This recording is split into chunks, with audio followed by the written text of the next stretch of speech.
Well, hi there, and welcome back to 3R Guitars. I'm back on these the Flying V's. Now, I've done quite a lot of work on them actually. Um, just really fiddly stuff, little bits. I mean, you can see that I've got the pickguard in place, and the tailpiece is on, brass tailpiece is on. I mean, I've started aging them, but they're not like I like to get everything on before I start doing the aging seriously, sort of thing. But you can see the pick guards look really nice on there now. Everything fits so well.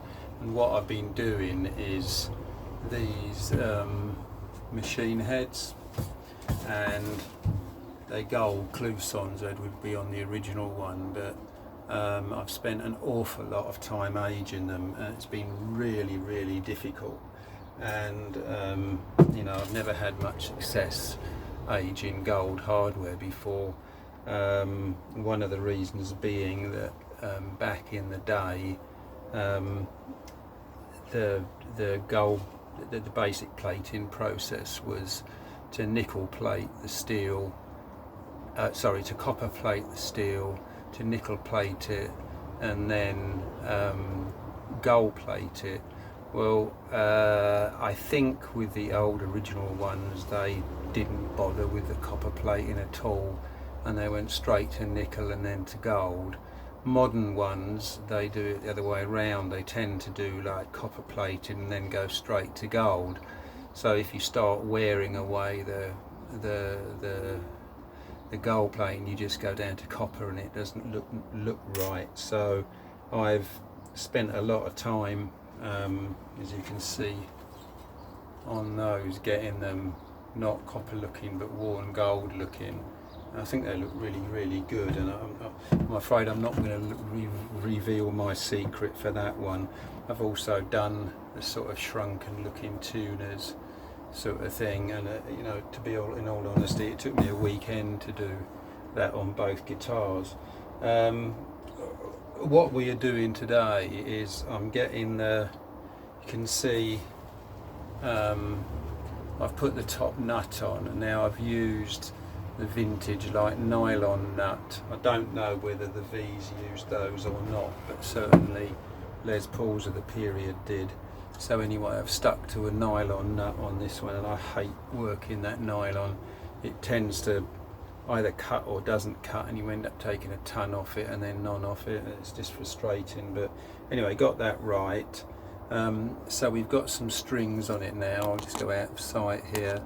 We've got the 2E strings on it now, and I'm just basically wanting to make sure that the bridge is in the right place and stuff like that. So one thing I definitely can do, I think, is move.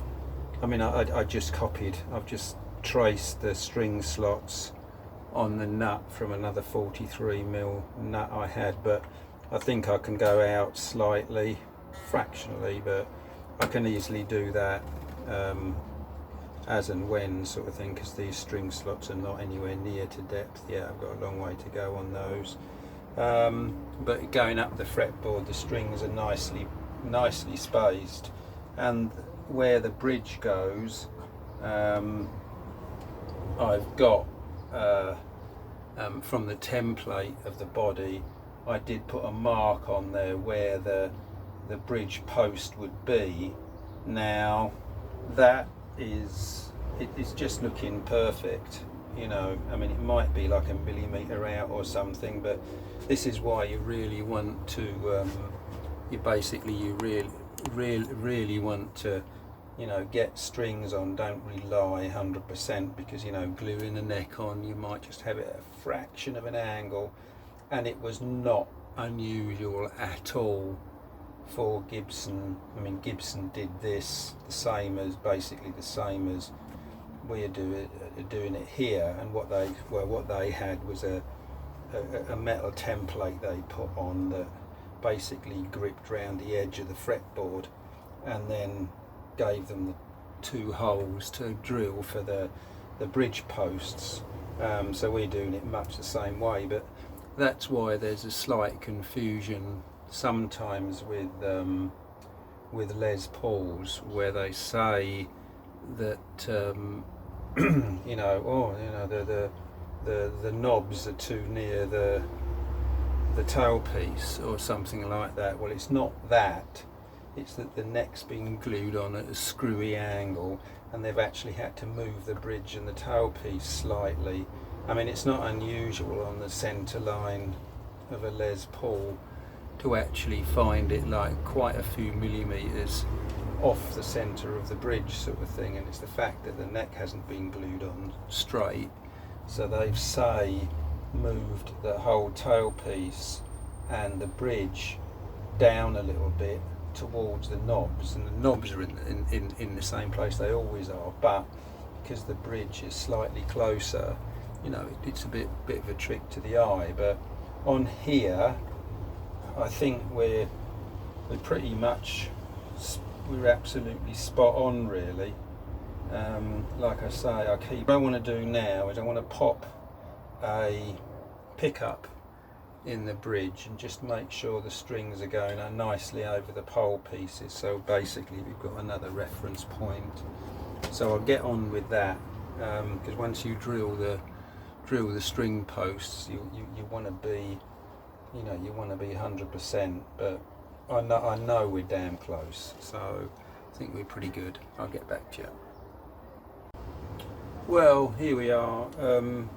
There's always a bit of confusion with when you put pickups in. The vintage pickups had a pole spacing for the bridge and the neck, the bridge and the neck pickup of something like, I think it's 49 and a bit millimetres. Modern Gibsons have a spacing of 50 something, I think, and I'm not sure, but I know that typically the bridge pickup, because the strings are wider there, would be around about 52 millimetres, and then the neck pickup would be 50 millimetres. Now I've got these, this is a vintage spec pickup, and when you look on there you can see that the strings actually go over the edges of the poles. Now I've got one of these is 52 millimetres. I know this is, that's 49. I know I've got a 52 one here. Right, so this one is a 52 millimetre one. So if you take this out, easier said than done. Here's the 52. That's 52.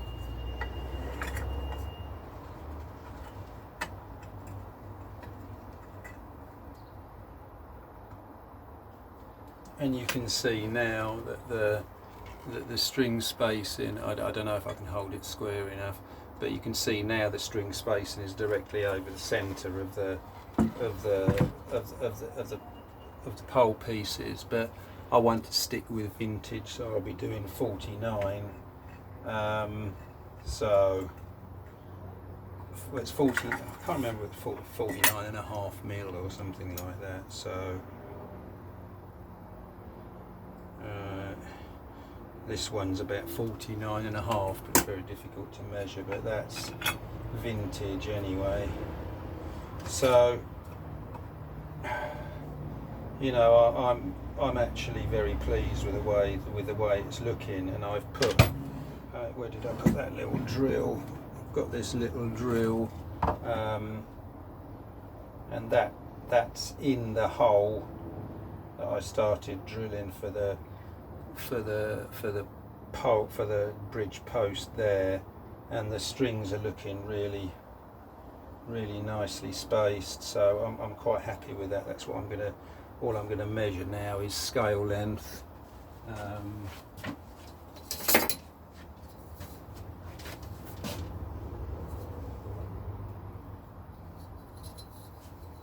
So we've got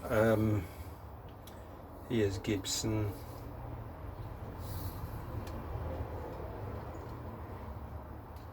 And we got the 12th fret exactly there, and from there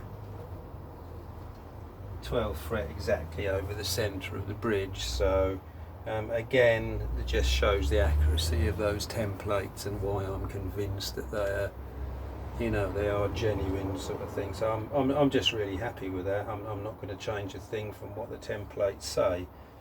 So where's the string? I've got the aged string posts that I've done. Like I say, they look a bit severely aged at the moment, but they'll clean up a little bit. So I can drill holes, whack these in. I know we're at a really nice string height here. I was very fussy about that. So we've got a nice action already. I don't think we'll have any problem there. I mean, this is practically touching the fretboard. So by the time it comes up a little bit, we'll have a lovely action there. And then we might be a tad high over there. I might have to do a bit of jiggery pokery, but then this pickguard's bent a little bit. So yeah, I'm happy with those holes exactly where they are. So I'm not going to change anything there. So we can get drilling, get back to you. Well, here we go now. I've drilled the 2 holes for the bridge posts now. When I first did these on a Les Paul, I thought, my God, I don't, you know, how on earth do these stay in there, sort of thing. But you basically just drill a 3mm hole and hammer them in there. I mean, you can screw them in there, but start off by hammering them in there. But then you have to put like one of the bridge height rings on top of the other one and lock them together and screw them in. But it's not really worth it. So the secret is, I mean, I honestly just whack them in and I haven't had any trouble at all.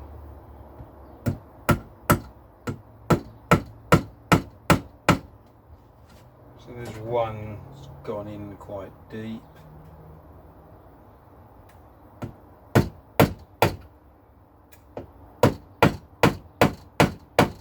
And they really do grip really solid, surprisingly.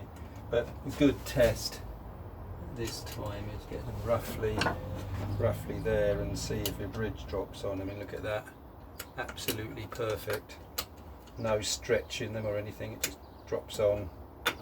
So it shows really how good those templates are. So let's just put them down to a sensible depth.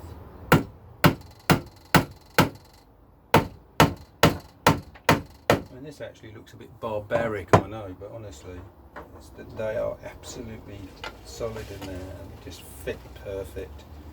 So what I'm looking for now is, I don't want, you know, when it's up at a sensible height, the bridge, I don't want too much post sticking up at all. You know, I want it roughly, so when the action is about right,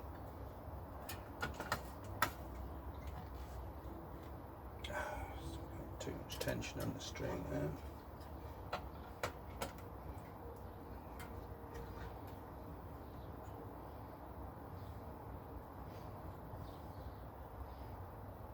So I've got a massively high action now.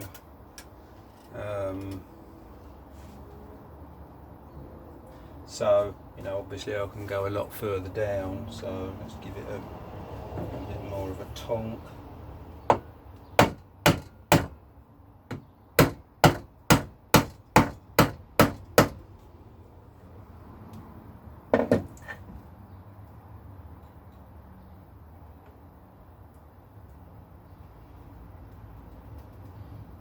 Yeah, I want to go a little bit deeper.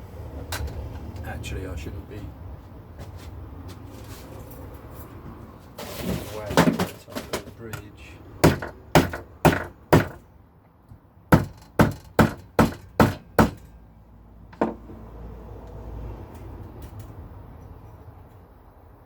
Right, and there we are. So, I mean, that I know that wasn't very technical, but we're pretty nice there. Exactly where we want to be. So there's the bridge successfully in place, which is quite a major stepping stone, really, but made easy by the fact we've taken an awful lot of care putting the bridge. You know, lining the neck up, getting the correct neck angle and things like that. I think I'm still going to have, you know, obviously setting up things. I've got to like drill the pick guard now and put the what's it in and things. When it comes to neck angle, I don't like having too steep a neck angle because it just looks untidy with the bridge so high. But I might be making a bit of a rod for my own back there, but well, we'll see. Let's get the pick guard on there. We've got a hole to drill through the pick guard for the bridge, and then we can go for the bridge post, and then we can go from there.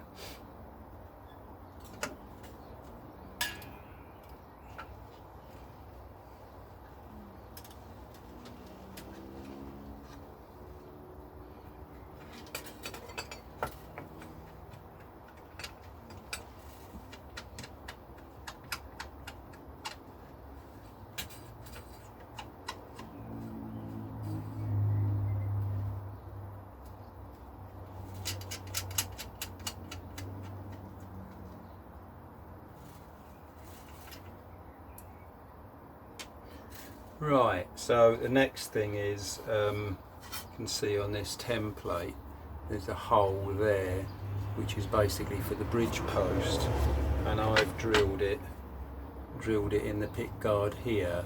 So I'll drill that out bigger now, and I can't imagine it being, you know, it's not critical that it's accurate or anything, so I'm going to drill quite a clearance hole. Probably 4 or 5 mil, I think. So we've got plenty of clearance for the post, and then a bit of wiggle room as well for the pick guard. So I've never seen a picture of a genuine flying V without the bridge on. So let's do that. I'll get back to you. Okay, hi there and welcome back to 3R Guitars and this Flying V builds. What I was doing most of yesterday was actually like lining up the bridge, getting the length, string length set, things like that, and getting everything on, which, you know, all went well. That's the wrong way around. You know, everything's fitting well, and when I actually put the bridge on, I thought, oh great, that's that done, and I started looking at it and I thought, oh, the point of the tailpiece is actually going, you know, just basically going up and touching the bridge, or no, it's not touching the bridge, but lines up with the end of the bridge. And I thought, well, I don't remember looking at pictures of them looking like that. So I went back to all the you know, the pictures I've downloaded and pictures in books I've got of flying V's, and I had a look around, and there seems to be an awful lot of variation in them. Now, first off, like here's a picture of Dave Davis from the Kinks Flying V, and you can see there's like a couple of things on here. You can see there's a huge gap between the back pickup, the bridge pickup, and the actual bridge. So that's kind of strange on that Flying V. I mean, when you look at this one here, This is like an awful lot closer and more like mine, but you can also see that there's a gap between the end of the pointy part of the tailpiece and the bridge. And you know, on Dave Davis's, it kind of like lines up with the back of the bridge. So you know, there's obviously variation there, and I'm guessing it's to do with like the neck joint being, you know, sliding around a little bit, but it's difficult to say. I mean, you've got to understand, I think these guitars were built very low production run. They weren't a great success, and some of them were assembled over a number of years. But what I've actually looked at, I started doing, I was fortunate enough to have this book on loan, which has a lovely flat, quite large picture of a flying V, which I could measure, take measurements off and scale up and down. Again, like this distance, see that straight line on the pickguard there looks a lot longer than on mine on here. This looks shorter. Now it still lines up with the second hole, the B string hole. So it made me think, well, does the tailpiece move backwards a little bit? And then I thought, no, that's not right, because this distance looks correct here. And when I actually started looking at it, to me it seems that the tailpiece, like, it's very faint on this, but the holes in the tailpiece there are not in the middle of the tailpiece if you measured from the back to front of it. And on these they are, you know, that's halfway between there and there. And then I took some dimensions of tailpieces off drawings, and came to the conclusion that the tailpieces were actually like a different size from the one that I had. And when this is the template I had, and you can tell from the drawings that the tailpiece goes from like just off center on the back pot there, and then comes from there forwards sort of thing. But when I actually drew it out on this template, I decided that it was actually a slightly different shape. Now, I'm not saying anything is wrong. Like I say, these things were built over a number of years. You had the initial run in 58, you had some assembled in 59, and you had, I think you had some that actually went up into the early 60s that were done. So it's very difficult to say what's right and what's wrong. So anyway, on this one, I actually took the tailpiece off, and I've cut it to that new like shape, and now this distance there looks more in keeping with the pictures I've got. Now the other thing I noticed was that when I look on all these pictures, the knobs are in the center, you know, basically in the center of the pickguard, whereas this was the pickguard, the original template I got. And when you look at the knobs, they canted much more towards the top. That one's in the middle, but this one and this one are nearer the top. And I thought, when I actually looked at it then, once I'd cut this tailpiece to the different slope to get the gap there and shift these holes slightly more forward, then that new line for the pickguard actually put the knobs in the center. So I think it all stems from this tailpiece part being a bit wrong, not wrong but different. So now I've made this new, what I did, I made a new template for the pickguard, and I've got this.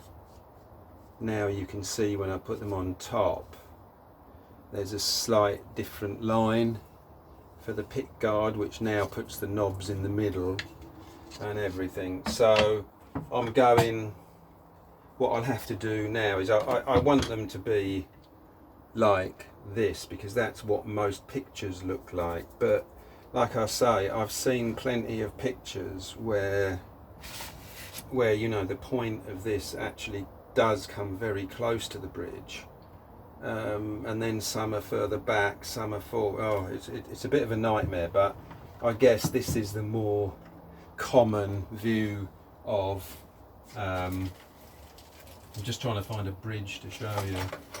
This is the more common, like, you know, perception of a flying V. So this will go somewhere around there, and then you'll have a little gap before the point of the tailpiece. So that will look you know, more like people are used to seeing it, with the knobs in the center of the pickguard. So like I say, I'm not saying this is incorrect, but I want it to look more like the, you know, the pictures you normally see. I mean, there are videos as well, Joe Bonamassa playing his flying V, and there's some Scandinavian chap with an original flying V with a black guard, and they all look different. They all look different, especially around that bridge area. So anyway, I'm gonna remake the pickguards for the to this shape, and recut the back, the tailpiece, so it's more in keeping with what you usually see on a V. Sorry this video's been a bit long, but just my thoughts anyway.